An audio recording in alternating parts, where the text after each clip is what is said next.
L'Union européenne et l'Inde ont conclu l'accord de tous les accords. Les États-Unis ont accusé l'Union européenne de financer indirectement la Russie via l'Inde et perçoivent cela comme une diversification déloyale qui érode le levier américain. L'accord arrive pile au moment où Donald Trump relance des tarifs punitifs jusqu'à 50% sur l'Inde pour ses achats russes. Cet accord n'est pas qu'un deal commercial.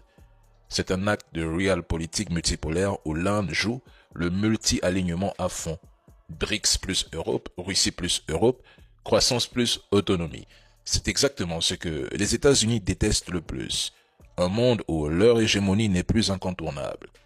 Donald Trump pourrait riposter avec des tarifs supplémentaires, mais cela ne ferait que pousser l'Inde plus loin dans les bras de l'Europe.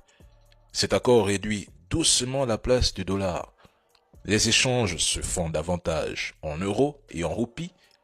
De nouveaux circuits commerciaux relient l'Inde et l'Europe sans passer par les routes sino-américaines et l'influence des États-Unis sur les chaînes d'approvisionnement stratégiques diminue progressivement. Je pense que Washington DC craint un effet domino.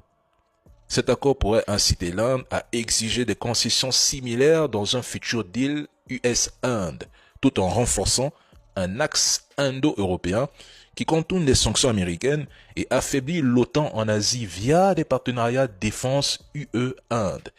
Des fuites suggèrent que les États-Unis pourraient intensifier l'espionnage économique ou des pressions diplomatiques pour saboter la ratification, voyant cela comme une menace à leur dominance sur les supply chains critiques, potentiellement accélérant une guerre froide commerciale triangulaire US-Chine, Inde-Union européenne. Mais bon, ça va se savoir.